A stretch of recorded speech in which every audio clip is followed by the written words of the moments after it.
Welcome to Eagles coaching classes.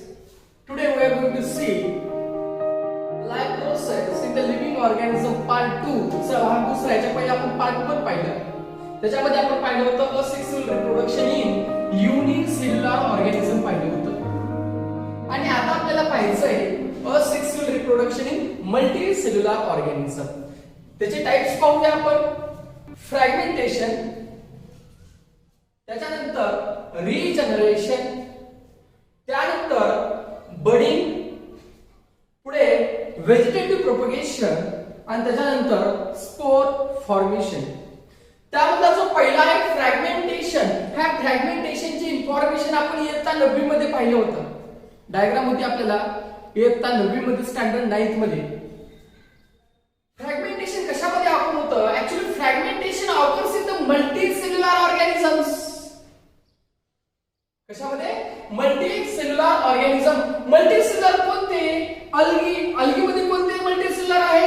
Spirogyra. आणि त्याच्यानंतर spongy. Spongy मध्ये काय? सायकून. सायकून. पहा, during fragmentation the body of parent organism breaks up into many small fragments. ज्यावेळेस फ्रॅगमेंटेशन घडत असतं, फ्रॅगमेंटेशन घडत असताना त्याची ग्रोथ झाल्यानंतर जो काही फ्रॅगमेंटेशन होतं त्या ऑर्गॅनिझमचे अनेक तुकडे होतात. Breakdowns into many pieces. म्हणजेच काय होतात? स्मॉल फ्रॅगमेंट्स तयार होत असतात. काय तयार होतात? Small fragments. आणि हेच फ्रॅगमेंट पुढे काय करत असतात? This fragments starts to live independent life. पुढे सुद्धा ते काय करत असतात? स्वतंत्र जीवन जगत असतात. Starts to live independent life as a new organism. In algae म्हणजे काय? Spirogyra and spongy Sycon. त्याच्यामध्ये काय घडतं? Asexual reproduction. कोणत्या प्रोसेसने? Bye fragmentation प्रोसेसने. आता सांगितलं मी तुम्हाला. ज्यावेळेस फेवरेबल कंडिशन असते. फेवरेबल कंडिशन म्हणजे कोणती? Like the large amount of availability of food and water. म्हणजे जास्त अमाउंट मध्ये फूड आणि वॉटर जर असतील, अशी जर कंडिशन असेल फेवरेबल कंडिशन, त्यावेळेस ते स्पायरोगायरा असतात. स्पायरोगायरा म्हणजे काय प्रकारचा? शेवाळ. हौदामध्ये वगैरे पाणी आल्यानंतर काय होतं बाळांनो? शेवाळ काय होत असतो? वाढत असतो. आणि पुन्हा थोडा जरी शेवाळ झाला, काही काळानंतर जर तुम्ही जाऊन पाहिला तर ते शेवाळ हा प्रचंड प्रमाणामध्ये वाढत असतो. म्हणजे काय होतं? ज्यावेळेस त्याची ग्रोथ होत असते, ग्रोथ झाल्यानंतर ते फ्रॅगमेंट काय होतात? ब्रेक होतात. आणि ब्रेक झाल्यानंतर तो शेवाळ दुसऱ्या जागी स्टिक होतो, चिटकतो आणि तिथून तो स्वतः काय होत असतो? ग्रो होत असतो. आणि पूर्ण काय होतं बाळांनो? गच्च भरून शेवाळ होत असतो. मग काय म्हटलं? ज्यावेळेस large amount of water and food available असेल त्यावेळेस स्पायरोगायरा काय होतात? मोठ्याने प्रचंड वेगाने फास्टली ग्रो होत असतात. आणि फेवरेबल कंडिशन मध्ये ते काय होतात? ब्रेकडाऊन्स होतात. कशामध्ये? स्मॉल फ्रॅगमेंट्स मध्ये. मग जो काही नवीन स्पायरोगायरा किंवा फ्रॅगमेंट तयार झाला, न्यू स्पायरोगायरा फॉर्मड, तो काय करत असतो? म्हणलं आत्ताच मी तुम्हाला, इंडिपेंडेंट लाईफ मध्ये स्वातंत्र्य जीवन जगत असतो. Similarly if the body of Sycon is accidentally breakdown. त्याच पद्धतीने जर सायकूनची बॉडी जर ब्रेकडाऊन झाली त्यावेळेस त्याच्यापासून अनेक फ्रॅगमेंट्स तयार होतात आणि ते सुद्धा काय करत असतात? They live as a independent life. ह्या डायग्राम मध्ये पहा, हे समजा शेवाळ आहे. फेवरेबल कंडिशन मध्ये ब्रेकडाऊन झालं, याचे 2 तुकडे तयार झाले आणि प्रत्येक तुकडा काय करत असतो? Live as a independent life. दुसरा पहा, regeneration. Regeneration. Regeneration process is used to restore emaciated or lost body parts.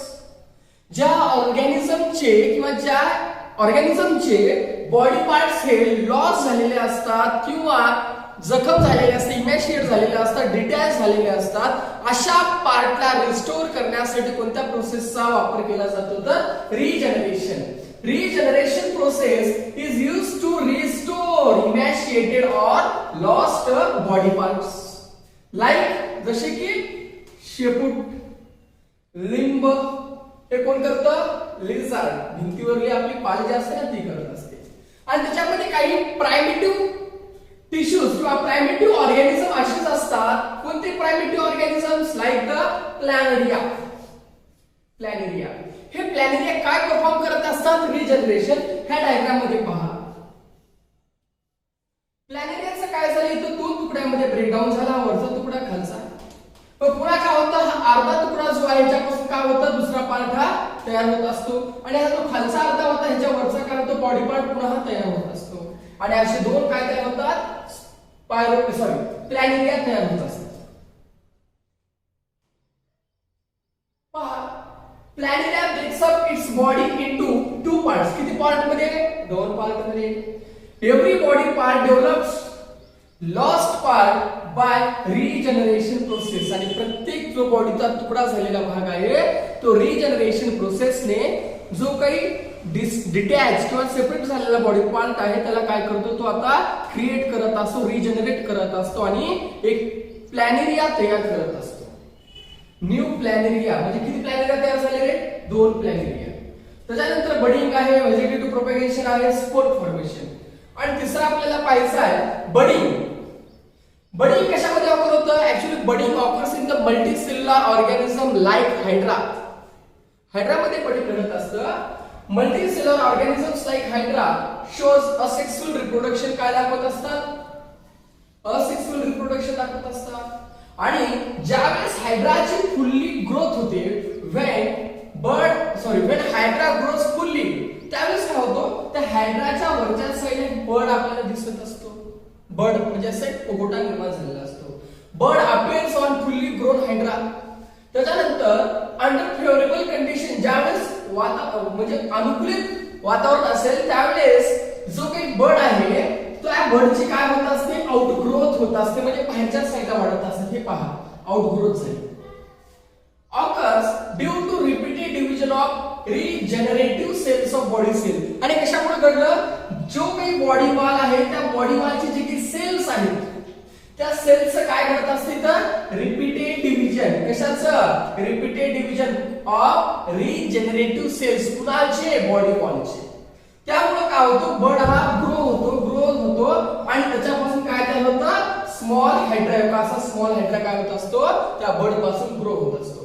मग हा जो आहे वरचा लेअर पहा dermal layer and digestive cavity of parent hydra.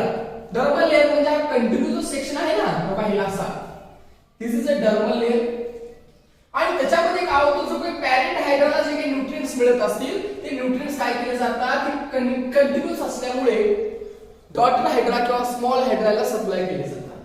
Dermal layer and digestive cavity of the parent hydra is continuous. कशा आहेत continuous with small hydra. कशासोबत रे बाळांनो स्मॉल हायड्रा किंवा त्याला म्हणून डॉटर हायड्रा आणि ते काय करत असतात त्या स्मॉल हायड्राला एसेन्शियल न्यूट्रिएंट सप्लाय करत असतात कुणापासून पॅरेंट हायड्रा पासून. After sufficient growth of small hydra आणि ज्यावेळेस कशाचे त्या स्मॉल हायड्राची ग्रो होते आणि ते मोठे होतात त्यानंतर हे ह्याच्यापासून काय होतात डिटॅच सेपरेट होतात and live as a parent hydra as a independent life. पुन्हा ते पॅरेंट हायड्रा होऊन जगतात. त्यांच्यापासून पुन्हा काय होतात डॉटर त्याच्यापासून अशी रिपीट काय होत असते प्रोसेस चालत असते. Thank you friends. मग व्हेजिटेटिव्ह प्रोपगेशन आणि स्पोर फॉर्मेशन. व्हेजिटेटिव्ह प्रोपगेशन म्हणजे काय कशामध्ये घडतं actually by the asexual reproduction in the plants मध्ये घडतं. कोणत्या प्रोसेसने asexual reproduction by vegetative plants occurs by vegetative propagation with the help of vegetative parts. आता हे जे काही घडत असतं कशाने घडत असतं प्लांट्स मध्ये व्हेजिटेटिव्ह पार्ट्स ने असेक्सुअल रिप्रोडक्शन घडतं आणि व्हेजिटेटिव्ह पार्ट्स कोणते असतात रूट खोड मूळ स्टेम खोड लीफ पान आणि बड त्याच्यावर येणारा खोड त्याला म्हणायचं बड. मग पोटॅटोज मध्ये काय असतं त्याच्यामध्ये हिरवा भाग असतो ना बारीक बारीक डोळे आल्यासारखे असतात. त्याला जर तुम्ही कट करून लावला तरी सुद्धा काय होतं त्याच्यापासून त्याचं व्हेजिटेटिव्ह प्रोपगेशन होऊन नवीन पोटॅटो त्याला येत असतं. ब्रायोफायलम हा ब्रायोफायलम इथे पाहू शकता हे आहे पोटॅटो. हे पहा मग ब्रायोफायलम मध्ये काय असते की त्या पानाची जी काही मार्जिन असतो कशी मार्जिन अशी असते ना पहिला काय होत असतं अशा पद्धतीने पान येतात आणि खालच्या साईडला असे छोटे मुळा येत असतात. म्हणजेच काय जे की बर्ड्स असतात त्या लीफ मार्जिनवर त्या पानाच्या मार्जिनवर त्याच्याद्वारे असं काय होत असतं व्हेजिटेटिव्ह प्रोपगेशन होतं. शुगर केन आणि ग्रास गवत ह्याच्यामध्ये काय असतात जे काही लीफ नोड्स असतात म्हणजे झाड तुम्ही जर ऊस असत तुम्ही सोललात शिपट काढला त्याच्यावरचा असतो ना पान तर तिथे बारीक असा फोड असलेले असतो त्यालाच काय म्हणायचं आपण नोड्स. असाच नोड्स कशामध्ये असतो, गवतामध्ये असतो, ग्रासमध्ये असतो. आणि ह्या बर्ड्स मुळेच काय होत असतं, बर्ड्स ऑन लीफ नोड्स, त्याच्यामुळेच काय घडत असतं, vegetative propagation. Carrot and radish, तर ह्याच्यामध्ये कशाला घडत असतं, तर तुम्ही जर कॅरटला असं कट केला तेवढा वरचा भाग आणि जरी त्याला तुम्ही पुन्हा लावला तर त्याचं काय होत असतं, पुन्हा त्याचं प्रोपगेशन होऊन व्हेजिटेटिव्ह प्रोपगेशन होऊन कॅरट किंवा रेडिश तयार होत असतात बाय फ्रुट्स. मग पुढे पाहायचं आपल्याला स्पोर फॉर्मेशन. काय पाहायचं बाळांनो, स्पोर फॉर्मेशन. तर हे डायग्राम पहा, हे जो वरचा भाग आहे ह्याला स्पोरेंजियम म्हणतात, स्पोरेंजियम. आणि हे जे बाहेर डॉट डॉट पडले ना हे स्पोर्स. आणि खालचे जे मूळ आहेत, रूट्स आहेत, याला रायझोइड्स म्हणतात. आणि हा जो वरचा भाग आहे याला हायफी म्हणतात. मग काय होतं, fungi like Mucor reproduces asexually by spore formation. म्हणजे म्युकर सारखे फंगाई काय करत असतात, असेक्सुअल रिप्रोडक्शनच्या माध्यमाने स्पोर तयार करत असतात. आणि ज्या वेळेस स्पोर तयार होतात, after formation of the spores, sporangia burst होतात. हे काय होतात बाळांनो, स्पोरेंजिया बस्ट होतात. And seeds are released. Seeds काय होतात, त्याच्यातून स्पोर्स किंवा सीड्स हे रिलीज होतात. आणि काय होतात, दीज स्पोर्स और seeds settle at the ground किंवा सुटेबल प्लेसेस. ज्यावेळेस हे काय म्हणू आपण त्याला, spores come in contact with the moist and warm places. ज्यावेळेस ते मॉइस्ट आणि वार्म प्लेसेसच्या संपर्कात येतात त्यावेळेस त्यांचं पुन्हा काय होत असतं, तर फर्टिलायझेशन म्हणण्यापेक्षा आपण त्याला काय म्हणू, नवीन स्पोर तयार होत असतात त्याच्यापासूनच. आणि ते पुन्हा न्यू फंगल कॉलनी तयार करत असतात. हे होतं asexual reproduction in multicellular organism. Thank you friend.